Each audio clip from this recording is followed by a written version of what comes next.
Ahí sí.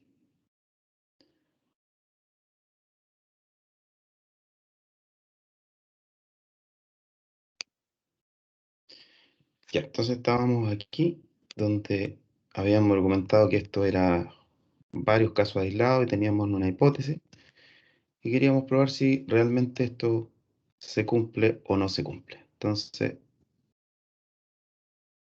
vamos a hacer la prueba. Entonces queremos probar por inducción. Y esto de la inducción es un concepto muy antiguo dentro de la matemática. En realidad, más que de la matemática, surge en la filosofía.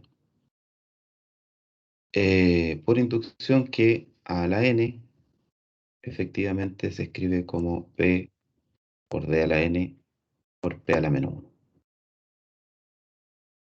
Entonces, la inducción siempre tiene un mecanismo de prueba que es el siguiente. El primer paso es decir, se sabe que existen casos particulares. Es decir, se sabe que se cumple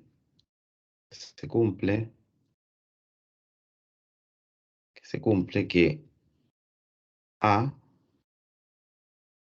es igual a P por D, P a la menos 1. También se sabe que A cuadrado es P por D cuadrado por P a la menos 1. E incluso nosotros llegamos a decir que A cubo se podría escribir como P por D al cubo por P a la menos 1. Entonces esos son los hechos, digamos, lo experimental, si se puede decir, o los datos que se conocen, los insumos que se conocen. Lo segundo es suponer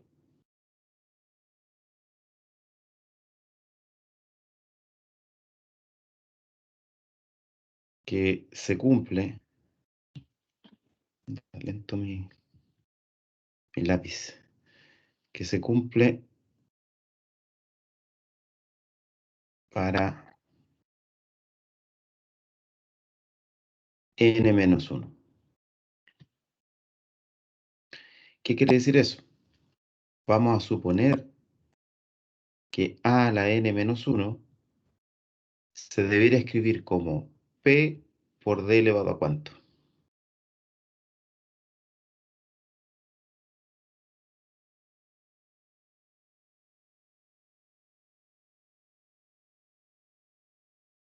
Esto es como el sacar más o menos el patrón.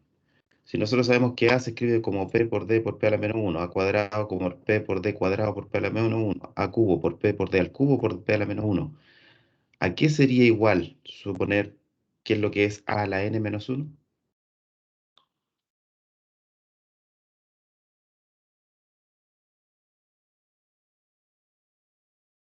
¿Qué sería igual a qué? A la n menos 1.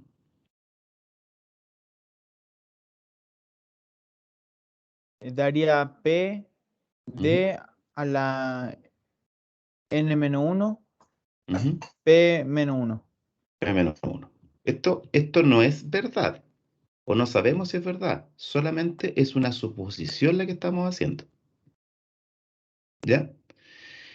Y el método inductivo dice, ya, si usted tiene casos que lo ha comprobado, supone que ocurre esto, el método de inducción le va a llevar a concluir esto si es que usted es capaz de probar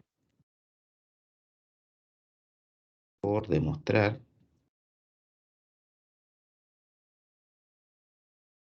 que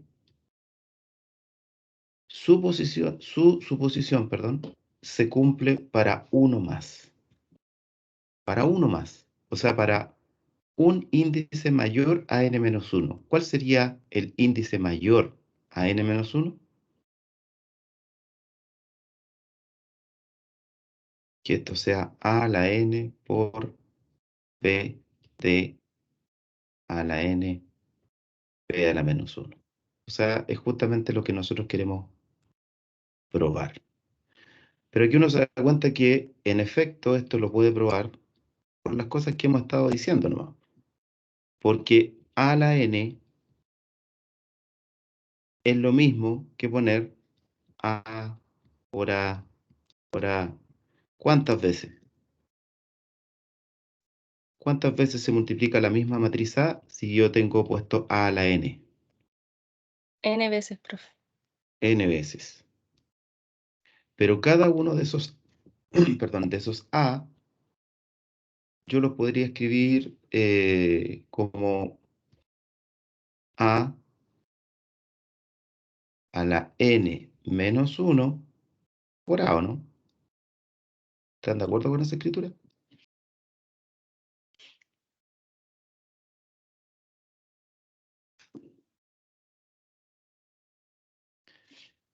Que yo pueda escribir a la n, es posible de escribirlo como, claro, a es multiplicado por sí mismo n veces, pero las primeras n menos 1, o sea, hasta la anterior de esa, sería a la n menos 1 multiplicado por a.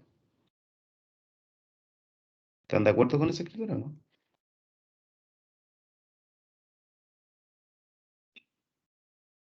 Para que no se mareen. Por ejemplo, si yo pongo a la 5, yo podría escribir a la 4 por a.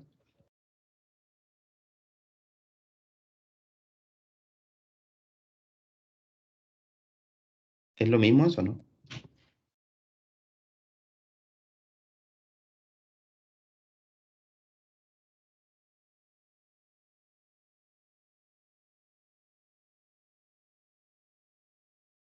A la quinta, ¿se puede escribir como a la 4 por a?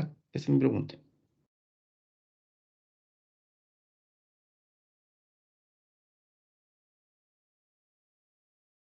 Sí, Entonces esto es cierto.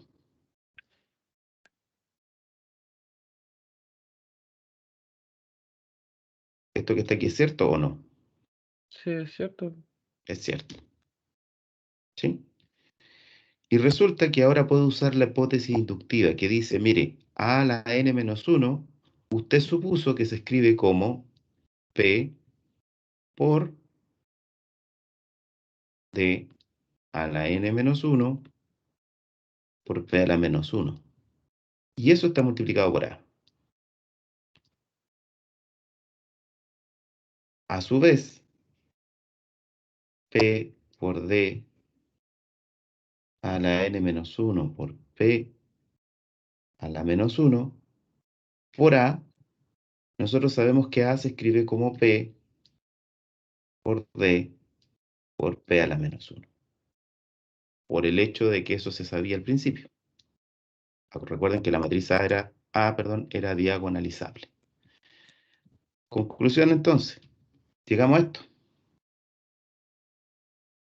Y eso lo hemos hecho varias veces ya. Ya sabemos cuánto da. Esto da la identidad.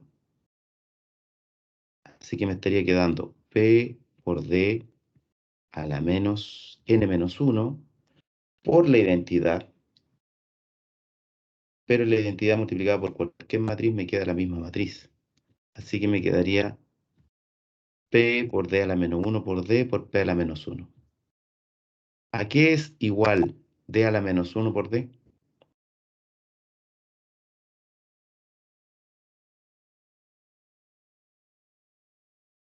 ¿A qué es igual D a la menos 1 por D?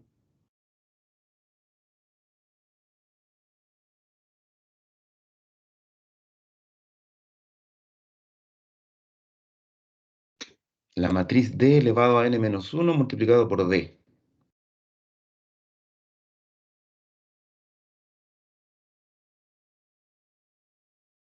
¿A qué es igual eso?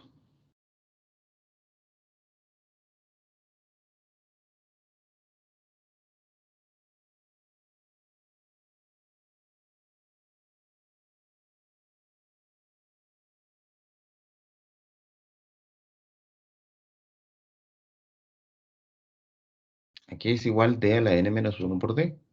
Piensen en el caso que está acá. Dn D elevado a n. elevado a n, p menos 1. Entonces aquí llegamos. Llegamos a probar que eso realmente era cierto. Entonces el concepto inductivo dice esto. Probar algo por inducción significa, yo tengo casos probados particulares. Con eso yo saco una hipótesis y digo, bueno, voy a suponer que esto se cumple. Y la inducción dice, si eso que usted supuestamente dice que se cumple es capaz de demostrar que se cumple para un valor más, entonces ya probó todo. O sea, la inducción dice, si usted tiene casos particulares y quiere probar que teóricamente eso siempre se cumple, bastaría con que supusiera que se cumple una regla general y lo prueba para un valor más. ¿Y por qué para uno ni dos? ¿O por qué solamente para un valor más? Porque esto es recursivo, si se cumple para n, se cumple para cualquier valor de n. Es decir, bastaría con que yo pusiera un número fijo n y yo sé que eso siempre se va a cumplir. Entonces, de aquí para adelante yo podría, por ejemplo, decir, ¿cómo se calcula a la 100? Bueno, a la 100 se calcula como la matriz P por d elevado a 100 por p a la menos 1. ¿Cómo se calcula a elevado a un millón? Bueno, se calcula como p por d elevado a un millón por p a la menos 1. ¿Sí? Aquí lo particular, que alguien podría decir, pero que aquí usted está chuteando el problema. O sea, si a la 100 es multiplicar la matriz A 100 veces por sí misma, D a la 100 igual va a ser difícil porque también la matriz D se va a multiplicar por sí misma 100 veces. Entonces, en el fondo es como si no hubiera hecho nada. Y aquí viene la gran gracia de qué hace la diferencia. Recordemos que la matriz D es una matriz diagonal. Diagonal. Entonces, bueno, ahí termina la prueba, todo esto. Aquí se acabó. Aquí nosotros probamos inductivamente que lo que habíamos dicho, nuestra hipótesis, a la n, es siempre se puede escribir como p por d a la n por p a la menos 1. Y yo hacía referencia con respecto a esta escritura que dice, por ejemplo, d a la 100, en el caso que n valga 100. ¿Por qué es mejor esta escritura que la otra? Porque d es una matriz diagonal. Piensen ustedes que la matriz D es lambda 1, 0, 0, lambda 2. Vamos a pensarlo en una matriz de 2 por 2. ¿Cuánto es D al cuadrado? D por D, po, está claro. Pero si ustedes multiplican D por sí misma, ¿qué van a obtener? Perdón, este es un lambda 2 y le puse lambda n. Ahí es lambda 2. Lambda 2, lambda 2.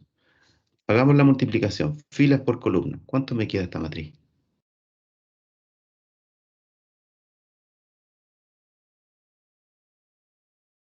Hagamos la cuenta.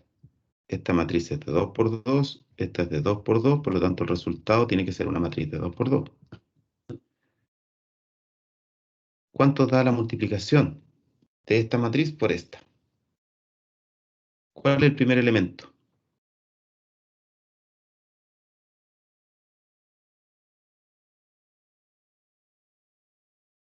De uno. ¿Ah? ¿Cuánto? De uno. De 1. ¿Cómo de 1? No, pues si D ya lo escribimos como matriz diagonal, es esta. Estoy pidiendo que me hagan la multiplicación ahora. Eso le estoy dando el valor. Ah, lambda, Y perdón, dijiste perdón. D, pues entonces Sí, no me entendí. equivoqué, me equivoqué, yo me equivoqué. Ya, Ahora, entonces, ¿cuánto entonces? lambda uno. ¿O no? Bueno, sí o no. Sí, sí, sí, sí. Pero pongo lambda 1, eso es lo que me está diciendo. Lambda Sí, 1. lambda uno, sí. Yo Cero. creo que, yo Ah, creo que no, pues, está mal sacada esa cuenta. Pero sí, ¿cómo se multiplican las matrices? Fila fila por por columna. columna. Ya, pues, saca bien la cuenta. Lambda uno al cuadrado. Ah, Eso sí, Esa es. Ah. que no es lo mismo. Si aquí está multiplicando el lambda 1 consigo mismo, es lo mismo que poner lambda 1 al cuadrado. ¿Ya? Después el siguiente elemento sería 0. Eso sí estoy de acuerdo.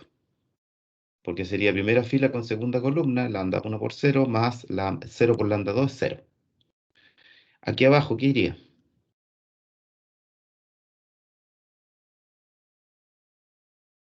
En la segunda fila por la primera columna.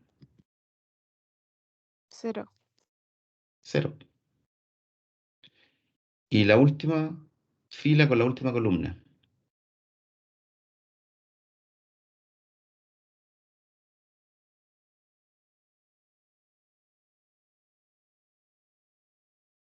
Última fila o segunda fila con segunda columna. ¿Cuánto da eso?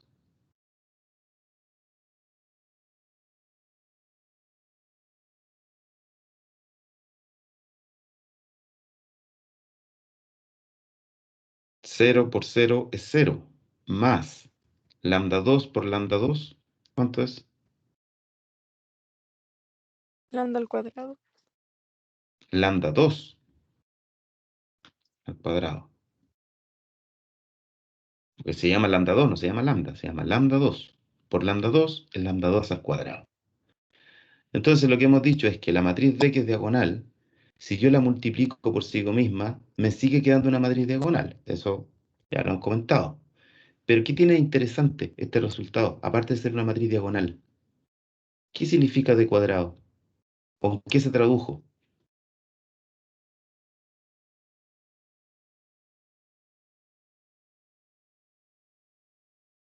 En que D y D cuadrado siguen siendo matrices diagonales, pero son distintas. ¿Y cuál es la diferencia?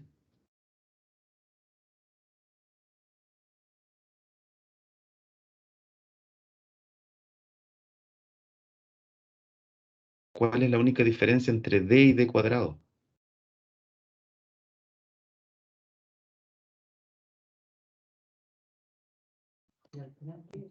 ¿Cómo era la pregunta? ¿Cuál es la diferencia que ustedes ven entre D y D cuadrado?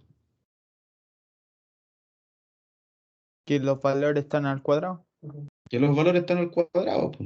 O sea, Sí. es como si agarraran la diagonal y la elevaran al cuadrado. Por lo tanto, yo podría pensar que D al cubo, ¿a qué sería igual? Que, que los valores estuvieran al cubo. ¿Cierto? Eso es lo que podría pensar. Pero veamos si es cierto. Veamos si es cierto, para que no tengamos solamente especulaciones. D al cubo, por definición, se escribe como D cuadrado por D. D cuadrado lo acabo de calcular y me dio lambda 1 al cuadrado, 0, 0, lambda 2 al cuadrado.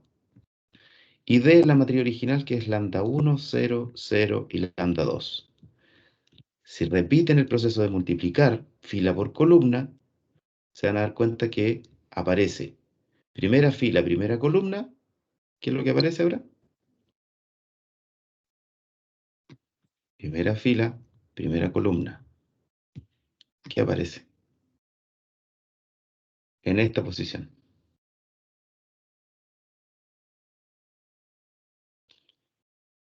Lambda 1 al cuadrado por lambda 1 más 0 por 0. ¿Cuánto da eso? Lambda al cubo. Lambda Daría 1. 1. lambda 1 al cubo. Lambda 1 al cubo. Después Después, daría, en la misma fila daría 0. correcto. En la fila de abajo daría 0. ¿Ya? Y el último valor sería lambda 2 al cubo. Lambda 2 al cubo. Entonces nuestra sospecha o la sospecha que tú tenías es cierta. D es matriz diagonal, D cuadrado sigue siendo diagonal donde la diagonal va al cuadrado. D al cubo es matriz diagonal donde la diagonal de D originalmente ahora va al cubo.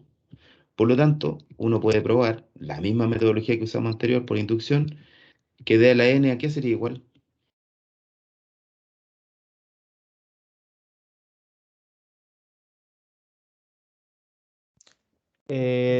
Lambda 1 a la n, ¿Ya? 0. Siguientes filas daría 0. Y lambda 2 a la n. A la N. Entonces, ¿qué es la potencia de una matriz diagonal? Por definición, voy a ponerlo aquí, la potencia enésima de una matriz diagonal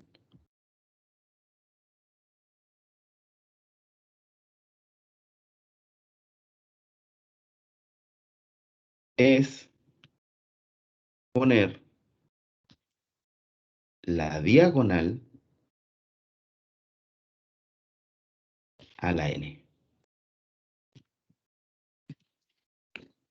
Eso es por eso que uno busca diagonalizar las matrices, porque es mucho más fácil transformar a una matriz diagonal, porque yo sé que la diagonal elevado a un exponente no es nada más que agarrar la diagonal y elevarla a ese exponente. Porque estos son números, ¿ah? Ojo, lambda 1 y lambda 2 son números. Entonces, claramente, cuando yo les ponía el ejemplo de a elevado a 100, multiplicar a por sí misma 100 veces es difícil de determinar porque a es una matriz que puede tener todos los elementos que quiera y elevarlo a 100 no es nada fácil. Sin embargo, con esta metodología, uno sabe que tiene que encontrar la matriz P, obviamente, tiene que encontrar su matriz inversa, eso es un gasto, digamos, de energía, pero es posible. Pero lo que gasta en eso lo saca rápidamente del hecho de que D va a quedar elevado a 100 y D elevado a 100 no va a hacer nada más que poner los lambda, cada uno de ellos que están en la diagonal de la matriz, elevado a 100. Entonces, por eso es importante aprender a diagonalizar una matriz, porque me permite hacer un cálculo más fácil que estar multiplicando la matriz A por sí misma 100 veces, 1.000.000 de veces, etcétera. Alguien me puede decir también, bueno, pero esto un computador lo puede hacer. Depende. Depende de los datos de la matriz A. Depende también qué elementos tiene la matriz A adentro. Porque si la matriz A, por ejemplo, tuviera números sencillitos como el 1, el 2, el 3 y el 4, yo les puedo creer que el computador no va a tener problema en calcular A elevado si quieren a 1.000.000. Pero si la matriz A adentro tuviera, por ejemplo, números irracionales, ¿qué quiere decir eso? Con infinitos decimales, tengan en cuenta que cuando el computador empieza a multiplicar la matriz A por sí misma va a cometer un sinnúmero de errores. ¿Por qué? Porque los números, piensen en esta matriz, por ejemplo. Aquí, perdón, aquí me equivoqué, me salté una página, perdón. A ver, dejen ordenarla para que se entienda. Esta página para allá. Ahí.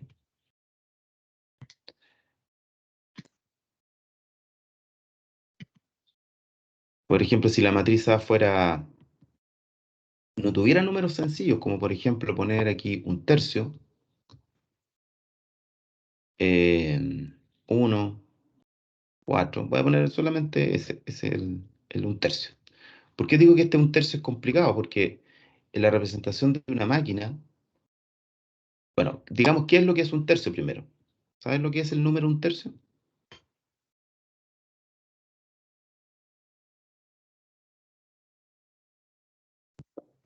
0,3 periódico, Coma 3 periódico, exactamente. ¿Y qué significa que sea periódico? que se repite el 3 infinitas veces. Infinitas veces. O sea, nosotros seres humanos nomás sabemos lo que significa un tercio. ¿Una máquina puede representar infinitos números 3?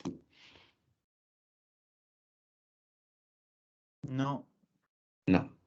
Lo que hace una máquina, y por eso los computadores evolucionan, lo que va haciendo una máquina es representar algo parecido al un tercio. Por ejemplo, el 0,3.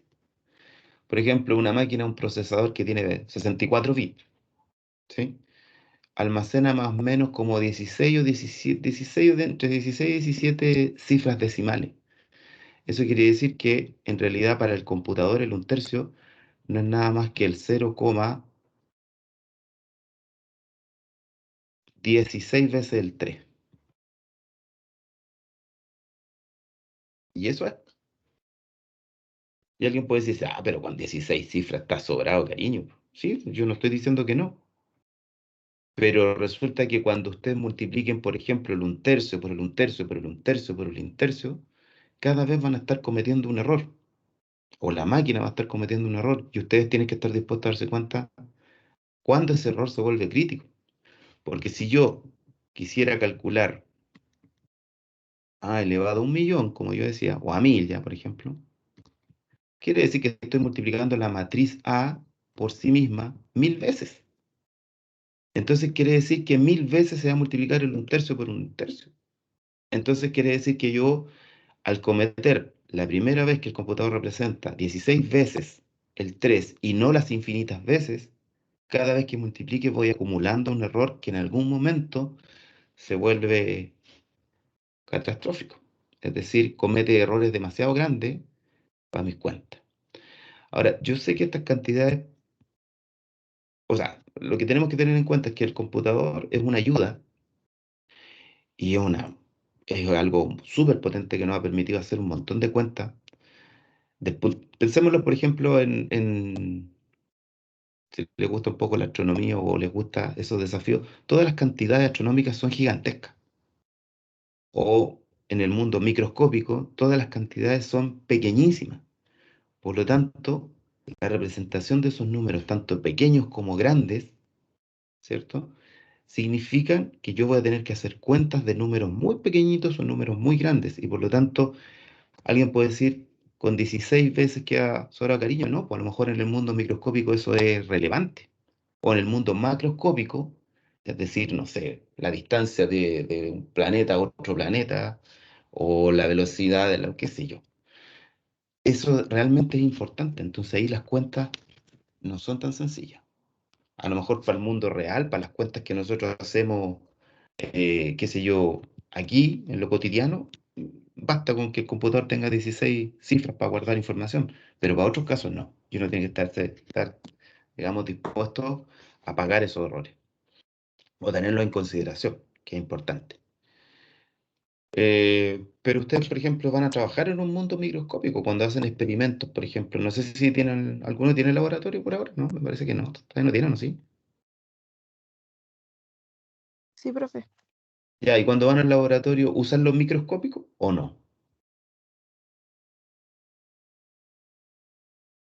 Es decir, ¿sacan cuentas sobre cantidades que son pequeñas o grandes?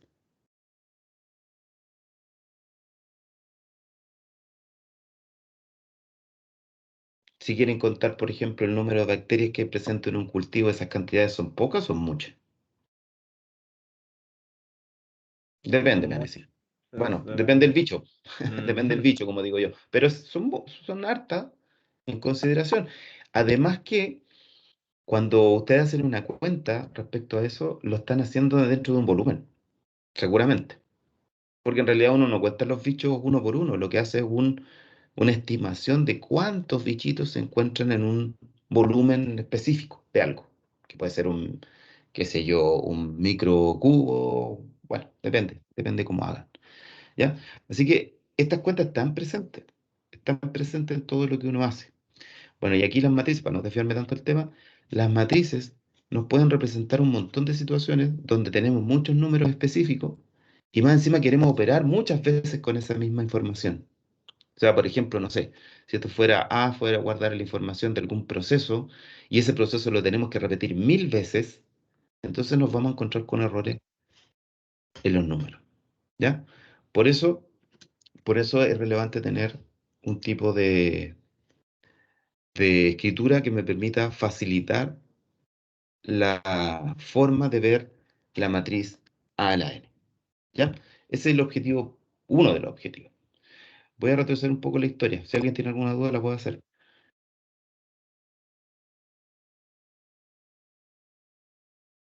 Voy a volver a esta página. Entonces, ¿qué es lo que tenemos?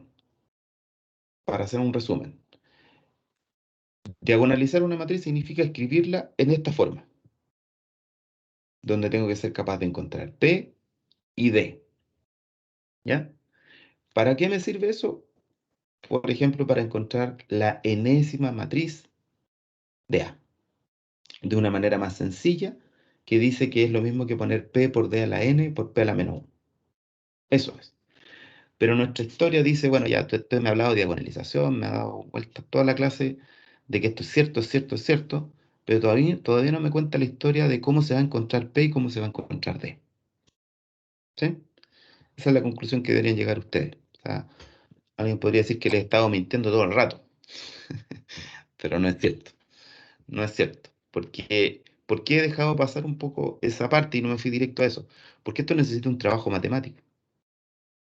Y un trabajo matemático que eh, necesita ahondar en cómo encontrar los insumos, donde esos insumos, como dijimos en este ejemplo, son los lambda y los famosos P, que de hecho eran matrices, que nosotros las vamos a, matrices columna que las vamos a llamar vectores.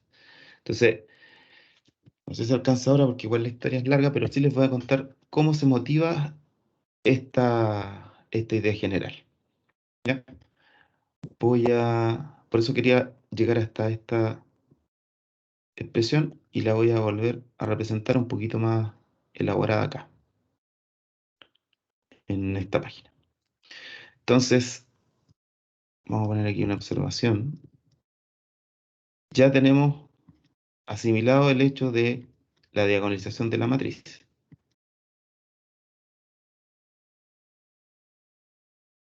Y entre paréntesis también que a la n se puede escribir así.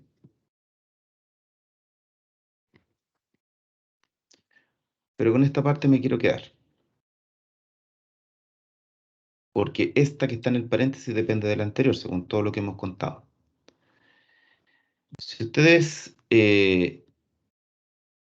piensan en la forma de A, la matriz A es una matriz cuadrada.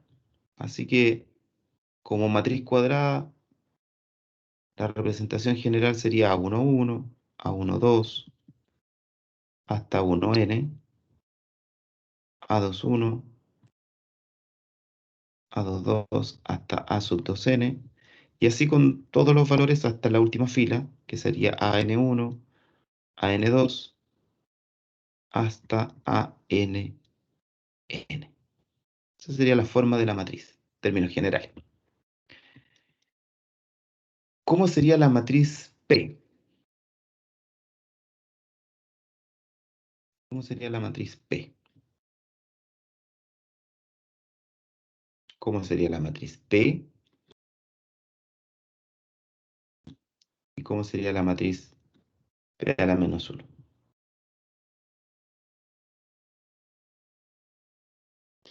La matriz P, según lo que nosotros comentamos, era P sub 1, 1, P sub 2, 1, hasta P sub N1. Después vendría P sub 1, 2, P sub 2, 2, hasta P sub N2. Y así continúa esta historia hasta la última columna. Y la última columna sería la que está formada por P sub 1n, P sub 2n y continúa hasta P sub nn. Esa sería la forma de la matriz P. Bueno, la matriz P a la menos 1 es la misma matriz a la menos 1, así que no voy a escribir otra cosa aquí.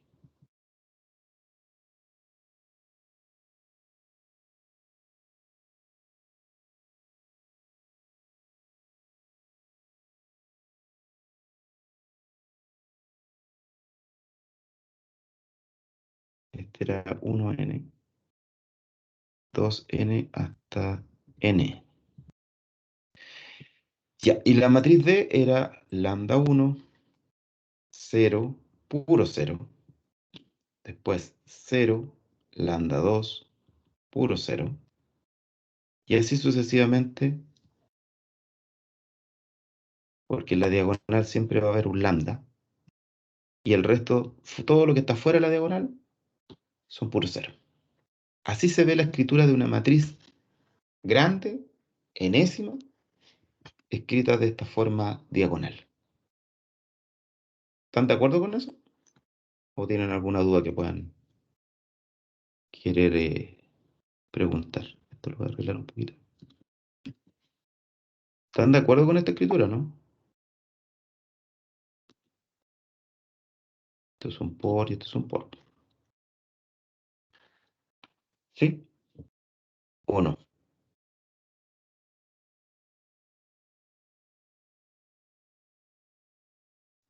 Sí, profe. Ya. Eh, vamos a hacer lo siguiente ahora. Esta es la matriz A.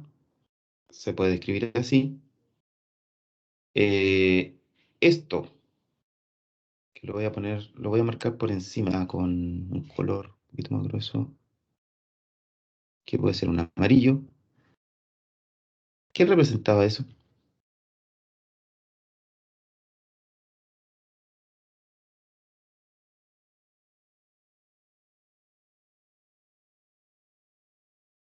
Los vectores, Los profe. vectores. Los vectores, ¿cierto? Cada uno de los vectores, estos. ¿Sí? Entonces yo podría reescribir esto, si es que lo deseo así, escribirlo en términos de los vectores. Entonces yo podría escribir la matriz A, la voy a poner así como A nomás para no repetir todo. Voy a poner la matriz A va a ser igual a, acuérdense que esto era P1, P2, hasta P sub n. Entonces yo podría escribir esto como, se va a ver raro, pero tienen que pensarlo así. P1, P2, hasta P sub n. Así, ¿ya? Aquí la misma matriz D, no la voy a cambiar, pero aquí es interesante algo. Cuando ustedes le calculen la inversa a la matriz P, lo que van a obtener no son los P, no van a ser los mismos vectores, van a ser otros, que los van a tener que calcular. O sea, cuando le saquen la inversa van a obtener también una matriz, donde ya eso no le podemos llamar P, tenemos que llamarle de otra manera. No sé de qué manera, pero de una manera diferente. Yo les voy a llamar, por ejemplo, ¿qué letra podemos usar? Q. Este que está aquí va a ser Q sub 1, Q sub 2, hasta Q sub n. Ahí la pregunta es, ¿qué son esos Q sub tanto? Los Q sub i van a ser los elementos que se obtienen de la matriz inversa en la primera fila. Es decir, Q sub i es vector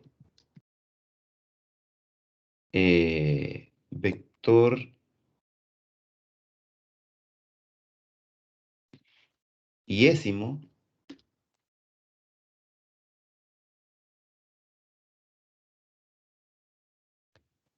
de la matriz P a la menos 1. ¿Mm? A eso me refiero. ¿Qué quiere decir esto? Que no es que yo tome P a la menos 1 y la invierta. No, no, no es eso. Porque las matrices no se invierten por columnas, se invierten completas. Entonces uno le saca la inversa y obtiene una matriz nueva. Esa matriz nueva tiene columnas. Y esas columnas son las Q1, Q2, hasta Qn. ¿Se entiende eso, no?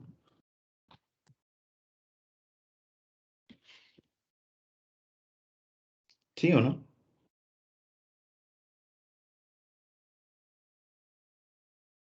Sí, profe. Ya. ¿Por qué hago esta escritura? Porque de esta original yo podría plantear lo siguiente también. Si usted toma la matriz A, que es P por D a la menos 1 por P. Ah, perdón, me equivoqué. Escribí una tontera. P por D por P a la menos 1. ¿Qué pasaría si ustedes toman esta expresión y la multiplican por P por la derecha? ¿Qué obtendrían si toman esa expresión y la multiplican completa? O esta igualdad la multiplican completa por la matriz P, pero por la derecha. ¿Qué obtendríamos en el siguiente paso? Obtendríamos A por P es igual a P por T por P a la menos 1 por P. Ahora, ¿por qué me es permitido hacer esa multiplicación? Porque P es una matriz que yo voy a conocer, po. Y yo puedo tomar esa matriz y multiplicarlo en ambos lados, siempre y cuando diga por qué lado lo voy a multiplicar. Ahora, ¿por qué es tan importante que yo diga por el lado en cuál la voy a multiplicar? Porque la multiplicación de matrices no es conmutativa, no da lo mismo por el lado que yo multiplique. Ahora, ¿por qué escogí ese lado? Porque al multiplicar por P por el lado derecho de esta igualdad, esta parte, y el mismo truco que hemos hecho siempre, me quedaría igual a cuánto. En el lado izquierdo me va a quedar a por P, eso sin duda. Pero ¿cuánto vale P a la menos 1 por P?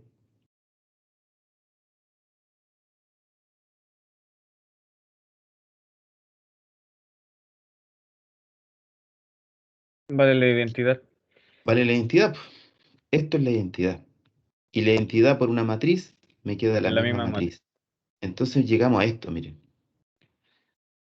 De la parte 1, o de esto que voy a llamar 1, llegamos a establecer una segunda ecuación que es básicamente la misma, pero está escrita de otra manera, que dice que A por P es lo mismo que P por D. ¿Sí? Y eso, voy a ir aquí, eso lo que establece es en rigor que la matriz A es multiplicable por P, pero acuérdense que P habíamos dicho que iba a ser P1, P2, hasta P sub n. Y eso va a quedar escrito como P, que sería lo mismo anterior, pero por D.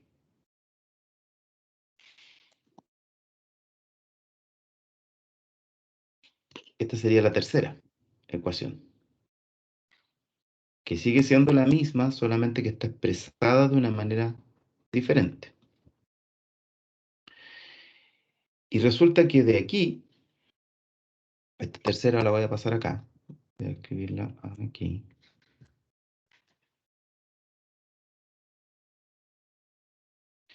La voy a pasar a la siguiente página. Espera, estamos pasando. Ah, no. Aquí. Y vamos a escarbar un poquitito qué significa esto. Esto va a ser A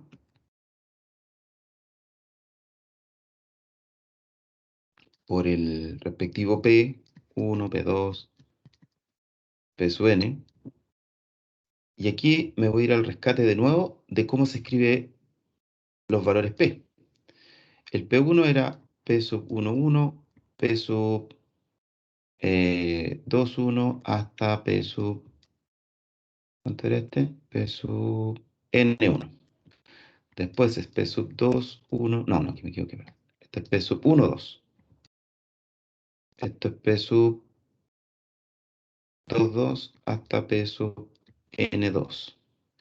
Y así sucesivamente hasta el último que era P sub 1N, P sub 2N hasta P sub NN.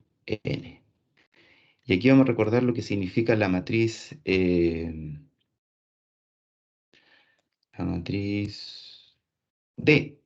La matriz D era lambda 1, 0, después es 0, lambda 2, 0, y así sucesivamente hasta lambda sub n. Hagamos la multiplicación de eso. Esto es matriz de n por n por otra matriz de n por n. Si ustedes multiplican, van a multiplicar toda esta fila, primera fila, con toda esa columna. Una matriz de n por n por otra matriz de n por n les va a dar una matriz de n por n. Eso tenganlo seguro. Pero la pregunta es aquí igual. Si multiplican esa fila por esa columna, les va a dar ¿cuánto?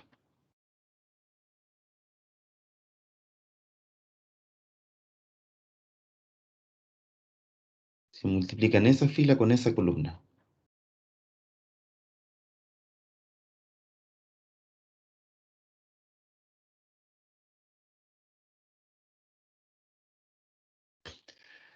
Ya, pues no me fallen ahora que estamos llegando al final.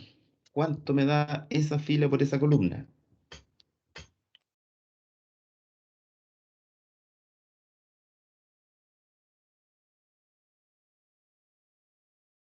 Daría P11 lambda 1. ¿Sí? Vamos a anotar así. Lambda 1 por P11. Perfecto. Después, ¿cuál sería el segundo elemento de esa fila? Que se calcula con esa misma fila original, pero con la segunda columna de la matriz.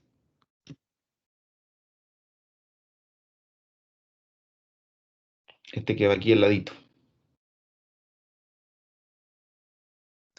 Quedaría lambda 2 P12. Correcto. Y después con la tercera, la cuarta, hasta la enésima. ¿Cierto? Fíjense en la última. ¿Cuál sería la última aquí?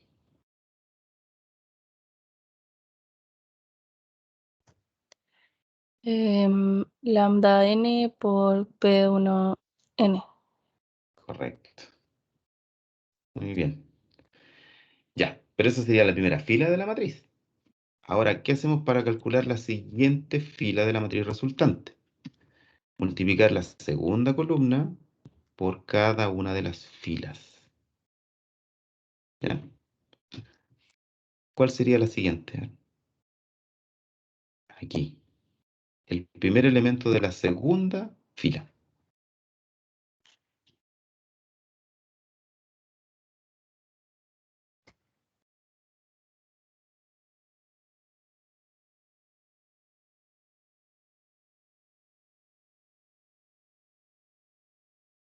Segunda fila con primera columna. ¿Qué les da? Segunda fila, primera columna. Lambda 1 P21.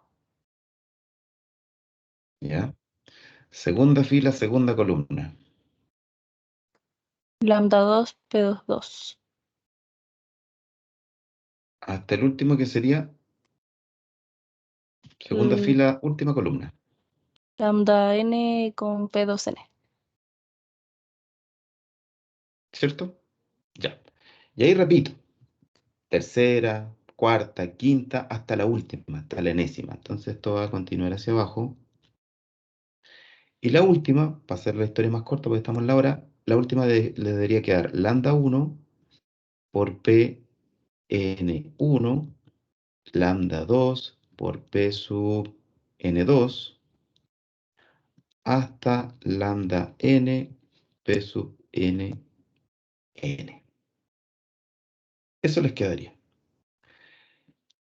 Pero ahora si ustedes miran esto, si lo miran así con detalle, ustedes se van a dar cuenta que en la primera columna, ¿qué es lo que tiene de simpático la primera columna?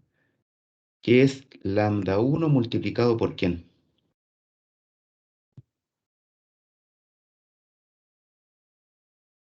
Todos estos elementos están multiplicados por el mismo valor lambda. Es decir, lambda 1 está multiplicado por cada uno de estos elementos, pero esos elementos P11, 21, Pn-1, ¿qué es lo que conformaban? Los vectores. Los vectores. Entonces uno puede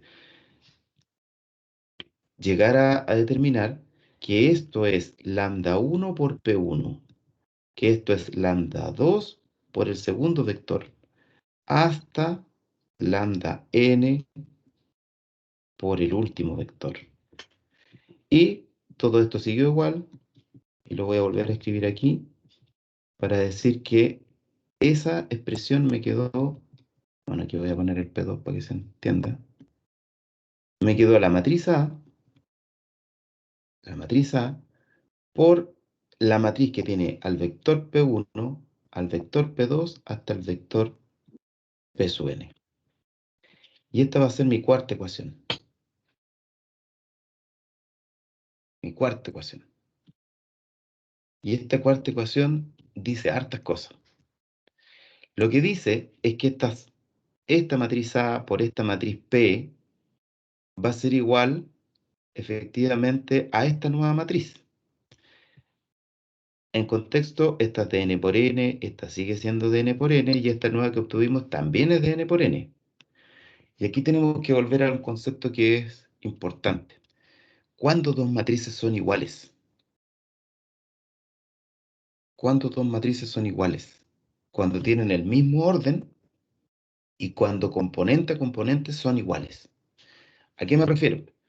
A que si ustedes multiplican la matriz A, que es de n por n, por esta matriz P, que tiene cada uno de estos vectores, que también es de n por n, el resultado va a seguir siendo una matriz de n por n.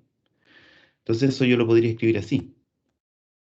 Eso lo voy a dejar de tarea para que se convenzan de eso. Lo podría escribir como A por P1, A por P2, A por P3, etcétera, hasta A por P sub n, y eso debiera ser igual a lo que yo puse en el lado derecho, que era lambda 1, P1, lambda 2, P2, hasta lambda n, P sub n.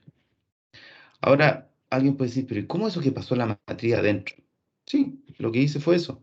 ¿Pero por qué lo hice? Porque la matriz A, recuerden que es de n por n.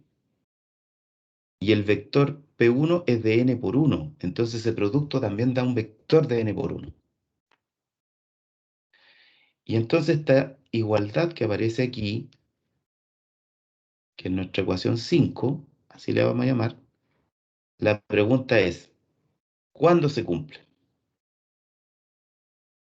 Cuando las matrices tienen el mismo orden. Bueno, esta es de n por n y esta también es de n por n. Tienen el mismo orden. Pero ¿qué necesitan además para que dos matrices sean iguales? Aparte del orden, o además del orden, que componente a componente sean iguales. Y eso va a significar en este sentido que esto tiene que ser igual con eso. Que esto tiene que ser igual con eso. Que eso tiene que ser igual con el que sigue. Y el último tiene que ser igual con el S. Es decir, esto se cumple siempre y cuando A por P1 sea igual a lambda 1 por P1. A por P2 sea igual a lambda 2 por P2. Hasta A sub P sub n, o en la matriz A por el vector P sub n, lambda n por P sub n.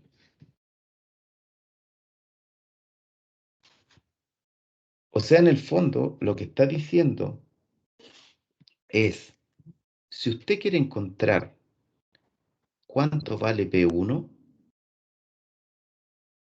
tiene que resolverme esta ecuación matricial. Si quiere saber, lo voy a explicar de otra manera. Si usted quiere saber cuánto vale P1, tiene que saber cuánto vale lambda 1 para encontrar P1 en esta primera ecuación. Si quiere saber el valor P2, tiene que encontrar el lambda 2, lo tiene que reemplazar aquí y me tiene que resolver esa ecuación.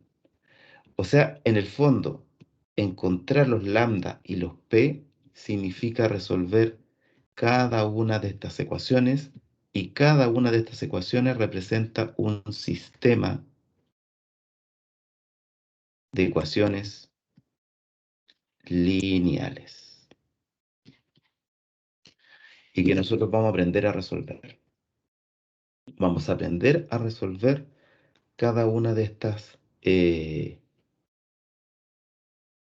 cada uno de estos sistemas de ecuaciones, pues en realidad son n sistemas de ecuaciones, ¿sí? Con tantas incógnitas como tenga los valores que están dentro de P1, de P2, de P3, etc. O sea, es un sistema de sistemas de ecuaciones lineales. Suena medio horroroso, pero en el cálculo no es tan así, ¿ya?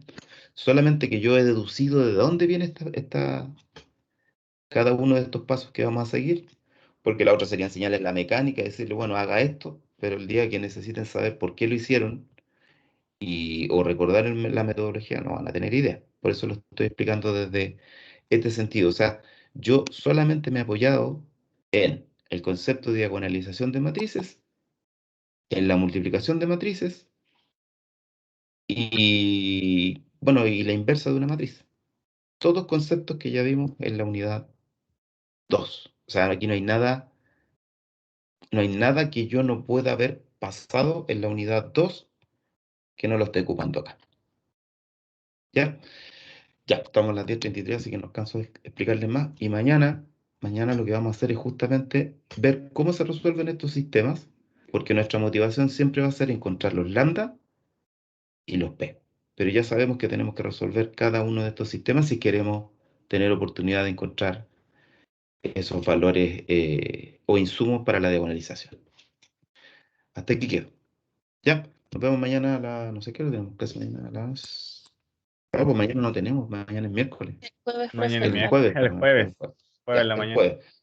Lean esto, leanlo con cuidado y si tienen alguna duda me lo traen y me preguntan el jueves. ¿Ya? Ya, que estén bien. Nos vemos. Chao, profe, que le vaya bien. Chao, chao. Chao, profe, Chao, gracias. Chao, que estén bien. Chao. Chao, chao. Gracias, profe, chao. Ya, que estén bien.